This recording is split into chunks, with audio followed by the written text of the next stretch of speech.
Okay, we're on our study book today. We'll be on page 12, the inspired word, lesson number 2 in the book. And we are going to be in Songs, the chapter of Songs, beginning chapters 119, verses 89 through 41. And this chapter is dealing with David, which the whole book of Psalms pretty much talking about David and his life. And I would just like to go back, if you all would, to chapter 19, the beginning. It's the meditation on the law David talking about. We're going to read a few verses, probably the first 10 verses, just to give us a good idea of what David talking about here, which we know a lot of things. And, you know, to me it's just hard to start in the middle of the chapter, at the end of the chapter. You know, when you're trying to study something. And in chapter 19, at verses 1, we'll read the first 10 verses here. Blessed are the undefiled in the way, who walketh in the law of the Lord. Blessed are they that keep his testimony, and that seek him with the whole heart. They also do not do no iniquity. They walk in his ways. Thou hast commanded us to keep thy precept diligently. Oh, that my ways were directed to keep thy statutes. Then shall I not be ashamed when I have respect unto all the commandments. I will praise thee with uprightness of heart when I shall have learned thy righteousness judgment. I will keep thy statutes. O forsake me not utterly. Whether shall a young man cleanse his ways by taking heed thereto according to thy word? With thy whole heart have I sought thee. O let me not wander from thy commandments. So this just the beginning, but this whole chapter, you go through David pointing out a lot of things about his life and how he's meditating on the Lord and thanking the Lord for keeping him and not doing away with him some of the times he had done wrong and everything. You just go through the whole chapter, but I just like to get a good beginning of what we're talking about. This whole chapter book is David pretty much life between him and the Lord. But just going back to where we're going to begin today, David was I would say, a good man. And you know, even though he fell short at some time, but he was a good person. He wanted to do right towards God. And he wanted God to teach him and that he would follow his way. And, you know, sometimes you don't know how you would respond if you're not in certain situations. And so David had been in a lot of situations. And so he in this chapter, he had prayed that the Lord not let his enemies take him over, and prayed that the Lord would keep him humble, and that even though he had been done wrong a lot of times, that he would not try to retaliate. So, you know, this is a good chapter. Really the whole book is a good chapter. But we're just going to begin here at verse 89 in our workbook.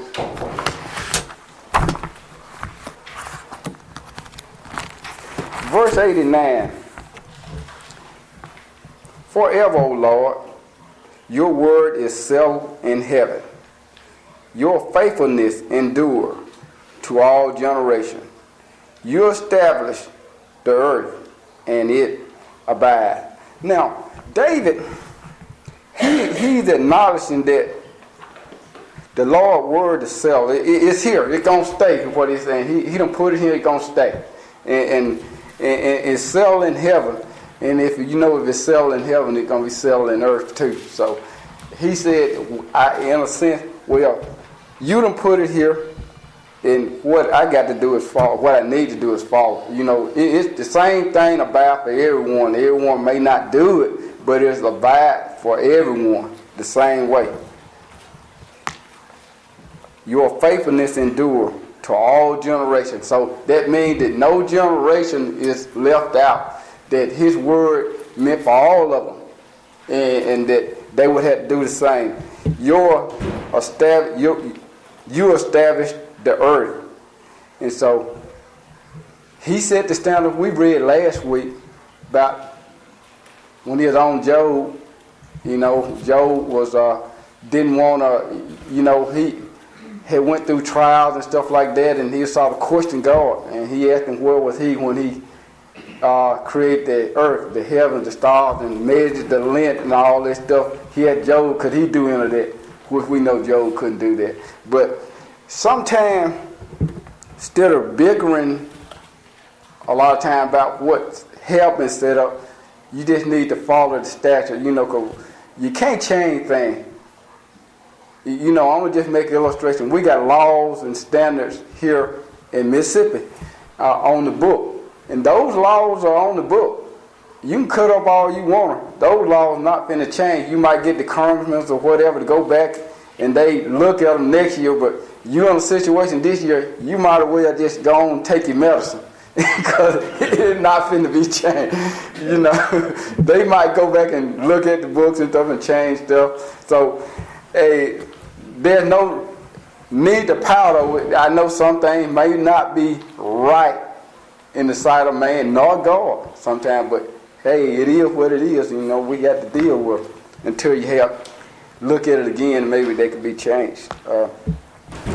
Verse 91, they continue this day according to your ordinance, for all are your servants. So whatever God did, it going to continue what David was saying. And all going to have to really fall under it. Whether you like it or not. We are at verse number 91 in the workbooks. Right now we're at verse number 91. So whatever is there, David said, well, hey, look, we all got to fall under this. We all got to keep it. Any questions or comments, so forth. So these things were written, and David was saying, hey, I thank you. He was thanking the Lord about his laws and statutes that He had put for him to follow. And everybody's going to have to follow them whether they like it or not, So I've never been in the military, but I got brothers that have been in there and brother-in-laws and cousins and stuff. And when you go in there, you ain't got no right, they tell me. Whatever Uncle Sam said, you can forget. Whatever you thought, either they told you before you got there, and when you get in there, they start treating you like dirt. Until, you get through basics, I guess, and they start treating you a little better. But he said, I didn't know it was going to be like this. But anyway, the laws have been made and everything. Will someone read verses 92 through 94, please? Unless your law had been my delight, I would then have perished in my affliction. I will never forget your precepts, for by them you have given me life. I am yours, save me, for I have sought your precepts. Okay, so David really thanking the Lord. If you look at through these verses we read, he's thanking, he got great appreciation for what the Lord had done for him. And out of things that he had done wrong, he suffered things, but he's still thankful. You find it most times when you done something that a person says, well, I deserve to get what I got. You don't hardly see that. But David is thankful here according to the law that the Lord had made, and that he found the light in them. He liked them because he know the Lord made them, and if he want to be right, he got to follow. And he said that really without these statutes and laws that he would have perished. And in his affliction. And so, hey, You know, a lot of times we done things, I done things, I look back on them, and I said, boy, how crazy I was, how ignorant I was. You know, Lord, let me get through this, you know. And you know, you look, and I'm going to keep saying this, all of us are grown people in here. Sometimes I wish some of the young people in here, you know, I know he's doing a good job with them in there, but a lot of times, you don't start appreciating stuff till after you done got up to a certain age. You know, I look at myself now. You done got up to a certain age, you look back and say, oh Lord, thank you. You know, because you done been down this road and you done things and know that he done brought you through them. And we know without him, you couldn't have got here. You couldn't have made it that far. And you wonder, doggone, I did this and I did, and you still kept me.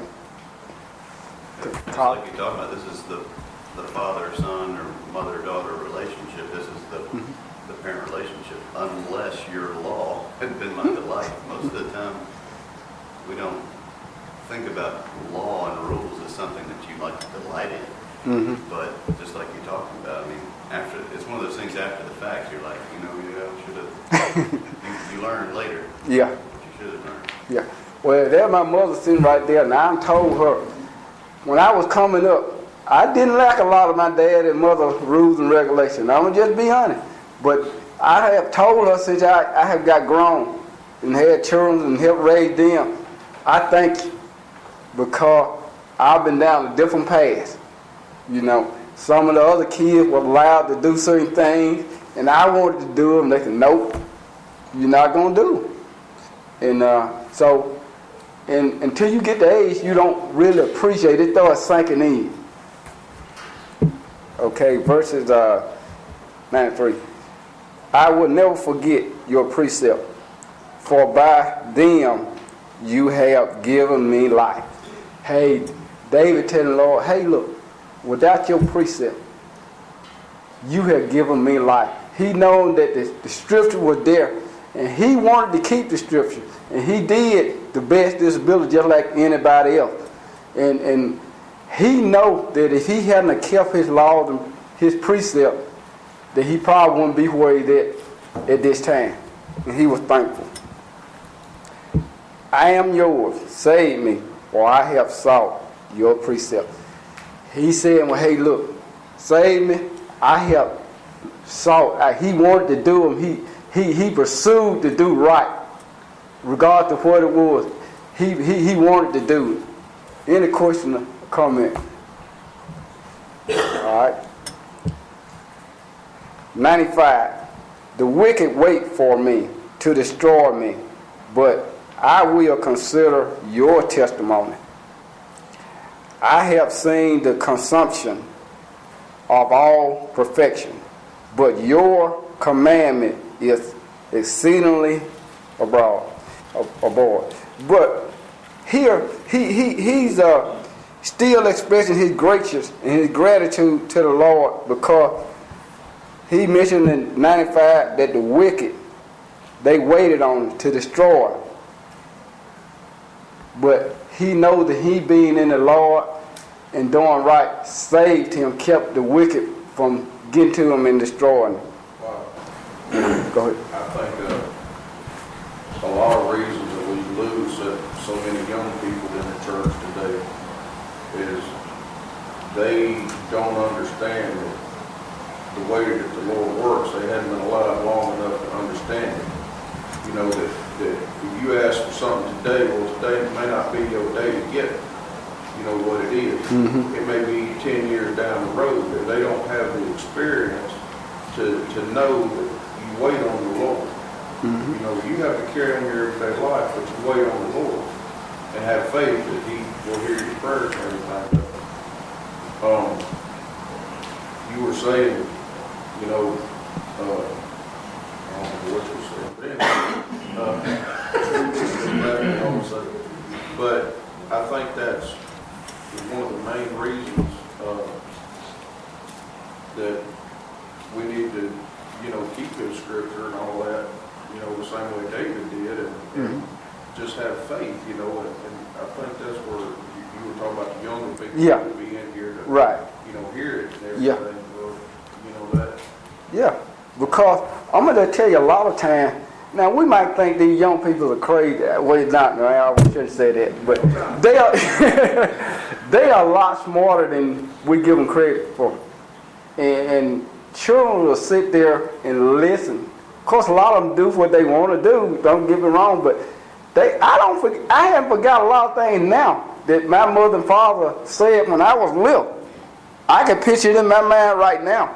And when something happened when that was coming on up, got in teenagers and stuff like that, and I remember exactly what they said. You know, especially when you stepped outside the line and you knew you had to get pointed for it. It come to you like ding dong. You remember?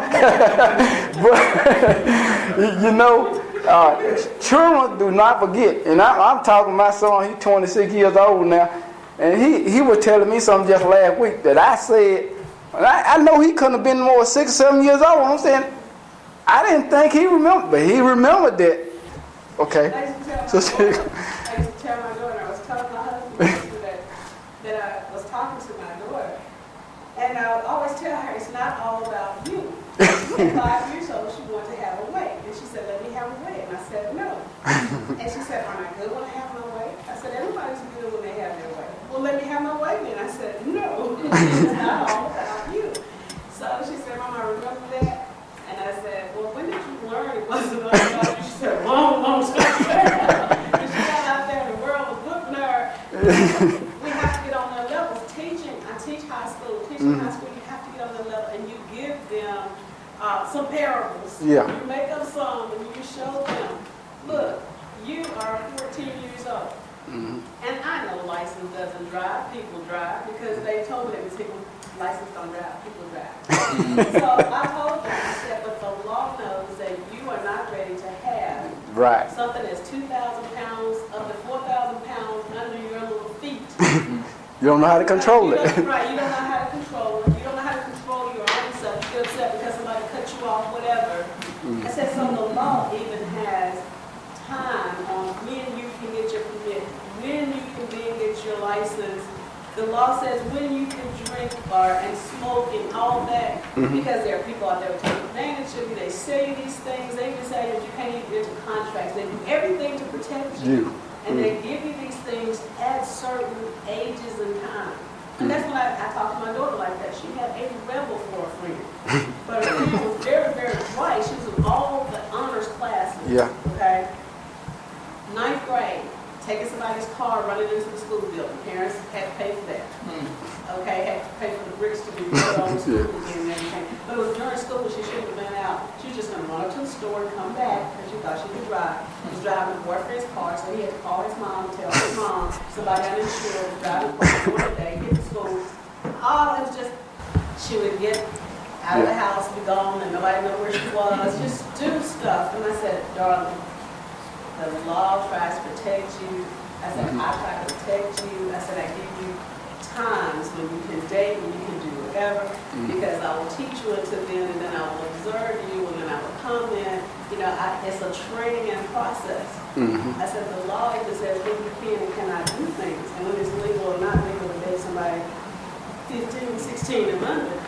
I said, to protect you. And then I would use her friend, I also let her have a friend as an example a whole lot of the time. I said, she can't wait. I said, 2 more years, her mom would just let her date. I said, 2 more years, she can get her license, she can get her permit at 15, but now her mom's not going to let her get her license, and it's time to get her license. Right. You know, we know that without adults, you know, the world will be in a mess. And you know, and the one before them, the great fathers before them, mothers before them. And we are here to train the children, you know, and show them the way. And, you know, and plus use the Bible as a guide to do that. But they just ain't ready. You know, I'm going to say this, when I was playing football and stuff in school, coming up from the 9th grade to high school, they would call you, you know, you'd be a freshman, they you holler rookie. Like the pro football player, the first year you get up from college to pro, hey, it's a totally different world. You know, you need to think these guys with all world and college and go right to pro and be all, no, not the first year. they gradually get there. And they used to do us when we first come up. They used to have this thing called initiation, which I don't agree with it. The ninth graders in spring training, they would get you. I'll just tell you. But anyway, and the older guys who've been there a long time said, well, you got to do this and ought to be part of the team or whatever. And as you get there, you know, you would appreciate some of the things, but a lot of stuff they did wasn't according to the way it should be. But okay, we have a hand. Joe. I remember when I was about 10 or 12, I was always wanting to drive. Daddy wouldn't let me drive.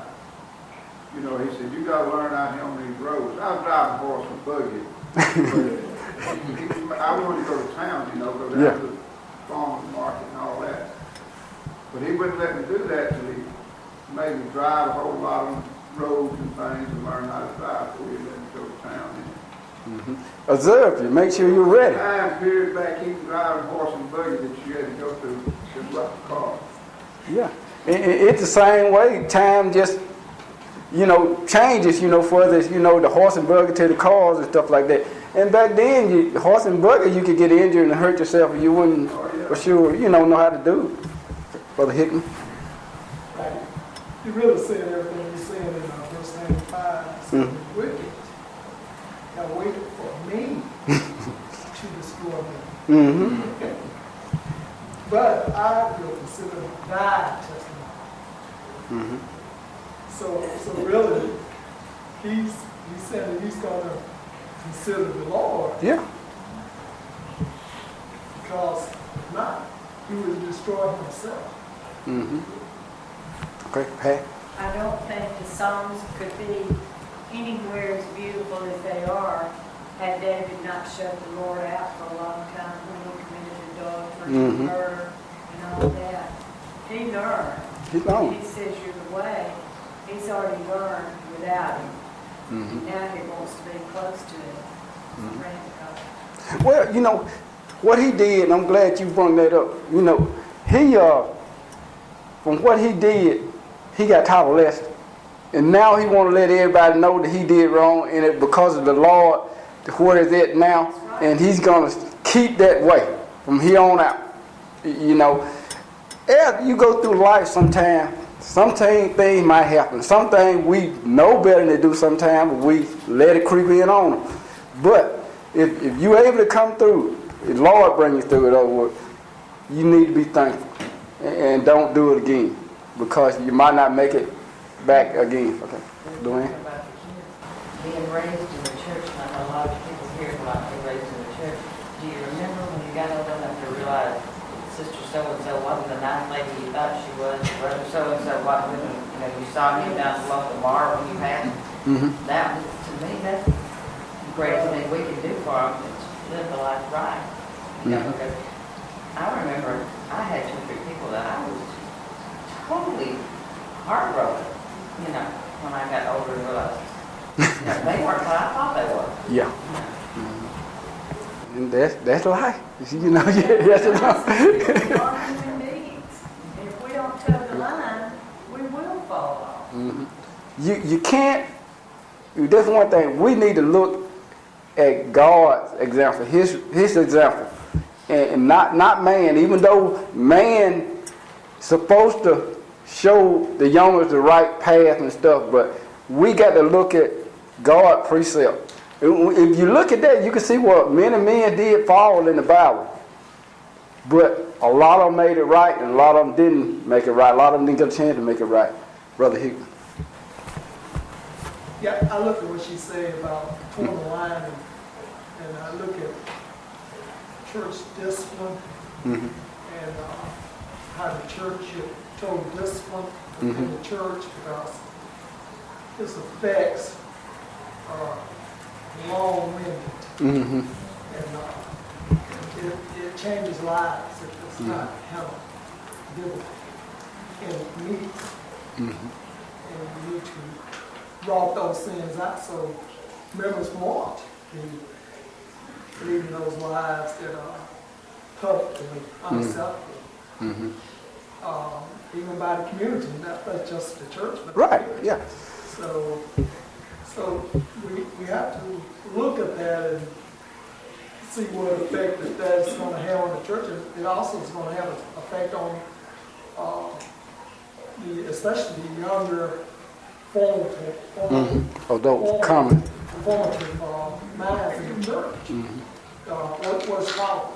What is tolerable? Not just the younger minds, but the younger Christians, some Right. that's new in the That's right. church. They're still immature in their Christian faith. That's absolutely correct. And You if, know, when something devastating happens, or someone, you know, when say a young person sees that someone, like Louis was saying, is not what they thought they were, then you know, a mature Christian has been there, done that, and kind of can see both sides, I guess, and know that, okay, you know, that's got nothing to do with me and God, or God and the church, or whatever. But a younger person or a younger Christian will see that and they'll be like, well, you know, what is church and what is Christianity? And, you know, and they start to have these questions and doubts, and then they, you know, that's all Satan needs a lot of times to keep someone out of church. It's just a little bit of doubt. right. You know, I'm going to say this. I'm glad the brother mentioned about discipline. You know, even like the home, the church is like the home, the Bible say, marriage. And if you don't let certain things go on in your house, being a husband and wife with your children, and if leaders in the church don't let certain things go on in the church, it's going to help everybody. And, you know, coming up, my parents used to say, you're not going to do this just because so-and-so parents let their child do this and do that. You're not going to do it here. And they were plain and simple. If you think you're grown, let the doorknob hit you in the back. And so, I heard that several times. if you're not going to do what I say, here's the door. You know, and that make a lot of people think, you know, and I know there's ways in what you do in the church and stuff, but you have to start somewhere. And by letting people in the church, it helped the whole thing that this church not going to tolerate this.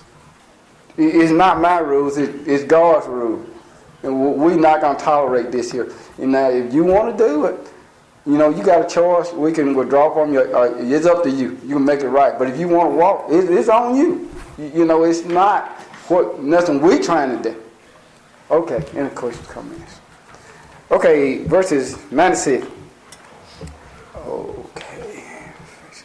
I have seen the consummation of all perfection, but your commandment is exceedingly abroad. So, David just saying, hey, look, I've seen it. If you keep it, it's right. And if you don't keep it, you know, your commandment is exceedingly. It's going to hold, it's going to stand, it's abroad. But, hey, look, all you got to do is keep it. That's what David's saying here. 97. Oh, how I love your law. It is my meditation all the day. Though through your commandment make me wiser than mine enemy, for they are even with me. Okay, he goes on and says in verse 97, he loved the laws. Or, you know, when you love something, it's not hard for you to keep it. But if you don't love it, it's a lot harder. My daddy always said it's hard to make somebody do something that they don't want to do. But if you want to do it, it's a lot easier. You know, and I've grown up in life, and I've been hearing that ever since I was a little something. If somebody don't want to do it, it's hard. But if you love it and you like it, it's easy for you to do it. It's no problem. And that's the same way it is with God's word. If you love it and you want to do right, it's a lot easier. But if you don't, it's hard. It's plain. It's there. It's hard. If you don't want to do it. Okay? He goes on and says, it is my meditation. So David, he meditated on this and just thought it all the time. And let it sink in to his mind. And when you let stuff sink in and you know it's right, it's a lot easier. And he goes on in verse 98 and talk about his commandment also continue that it made him wiser than his enemies. You know, when you know you're right and you know the scripture right, you're already wiser than those outside or those trying to get you to do wrong. They are very cunning and slick with words and craft to get you to do wrong, but if you know it and you're convinced in your heart, you're more wiser than them anyway. And you know, Satan tried to trick God, Jesus, you know, but he told him that, hey, look, he told him if he jumped down there and on them rocks or whatever, you know, if he would, you know, all that stuff. And God, he knew that the Father would save him. But Satan was trying to get him, tell him that it was his thing. He'd let him. No, You ain't got control no way. You know, and a lot of times, you know, you get a lot of smooth talkers. They will try to talk you into doing stuff or get you to do stuff. But if you stop them from talking, you can stop a lot of it right there. Because most time, what they saying is wrong anyway. And you should go straight to the scripture and say, this is what the word say. I don't want to hear anything else. This is what it says. You can't give me an answer for this. That's it. Okay, 90, where we stopped there? 99. I have more understanding than all my teachers, for your testimony or my meditation. I understand more than the ancient, because I kept your perception. So David, he going on and saying that, hey, look, he had more understanding than his teachers. His testimony or my meditation. So he's saying, well, look, I understand more than my teacher because I have meditated on this. And a lot of things David went through. You know, you look at things and you meditate on them, they give me great thought, thinking about it. Hey, you can learn a lot. He goes on for, I understand more than ancient people that have been before me, because I kept your precept. He kept his laws, his statutes.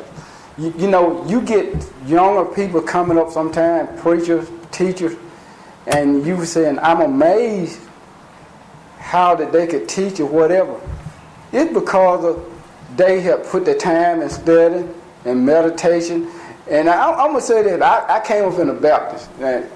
And I'm going to tell the truth. The preacher we had didn't know nothing. I'm going to just tell the truth. He just would play. He'd get up. He had maybe about 4 sermons here preaching. You're going to hear them over and over again. I'm serious. But you get him and take him to the Bible and ask him questions, he could not explain it. Talking about what he feel in his heart, and he'll get around talking about, he'll go to singing when you ask him questions. Oh, I know what the Lord has done for me. That ain't got nothing to do with what the scripture telling you. You know, and I was just amazed when I did get of age and listened and obeyed the gospel.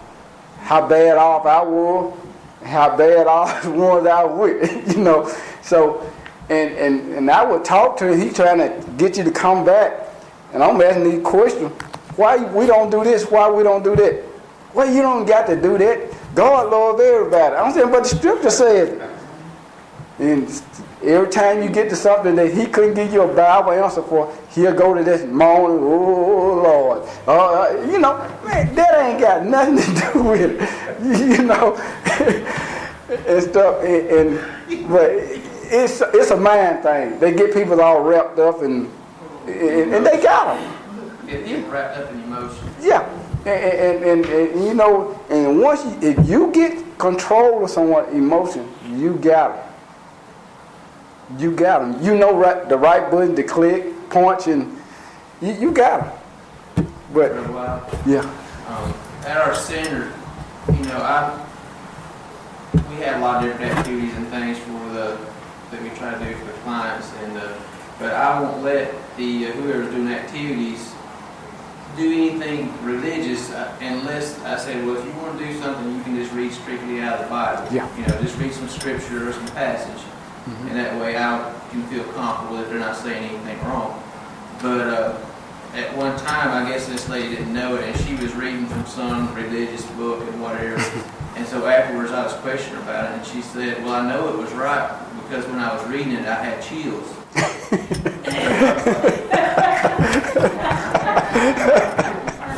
that was proof for her that it was from God. Yeah. Well, you know, they are taught these things, and I know guys of my age that I went to school with and people that I have met that is preachers of denominational churches, and they will tell you if you don't get the people sort of fired up, shouting and emotional, that you're not doing your job. And they were actually, I have heard someone preach, and they wouldn't want to sit down till they get somebody to shout or get emotional. And they would stay up there, you know, you wonder why some of these, they still in service so long, you know, 2 and 3 hours, you know. They trying to get folks fired up, shout. And then once they get them to shout, he feels they done his job. If he can't get nobody to jump and run and turn over benches, he ain't done his job. You know, that I had someone to test flat out tell me that. Okay. Talk about disappointments when you grow up and you find out that somebody's not what they say they are. I was very disappointed when I came out of Baptist church, and when we left, lots of families left because the deacon of the church let the Church of Christ come down and teach some lessons. And when people started to fall away, he told them to come back anymore. So when we asked him if what the Church of Christ minister was preaching was correct, he said the Bible was right. So we said, so what he's saying is right. He said the Bible is right. He said, I might be wrong, you might be wrong, but the Bible is right. But he never came out of it, and that was really, really disappointing. His own son and daughter-in-law came out of that church and became members of the church. And they had 14 children. My mom and dad had 7. We had a choir, and the choir was made up of us. There was so many of us. When we came out, and then my aunt came out, and there was 5 of her family. Just all the families started coming away, but he stayed there. And then I think about people saying, I was born a Baptist, or I died a Baptist. Okay, well, he died a Baptist, and I was just so disappointed. I know his son and his daughter-in-law were. So, I remember I was still at 10th Avenue, and although I was still doing newspaper, but here was a lady I threw paper out. She owed me about $40. I let her roll on. She told me, when you on your way to church, stop by there, I'll leave you there. And I went by her house, and when I stepped in her house, her husband was there. He didn't go to church at all, you know, but they were Baptist. And I asked him, I said, what do you want? He had 2 daughters. He looked at me, Miss Jordan, they gone to play. I started laughing, you know. He said, they don't be doing nothing but playing with God, you know. Yeah, He just right. going on. So, Yeah. I got my money. Right. But you know, you have to be pretty serious about what you're doing. And the Bible going to pretty much speak for itself. It's going to explain itself. And, you know, it's just a fine line. Either you is or you're not. You know, it's hard to say that. A lot of people don't like you to say that, but that's the way it is. It is or you're not.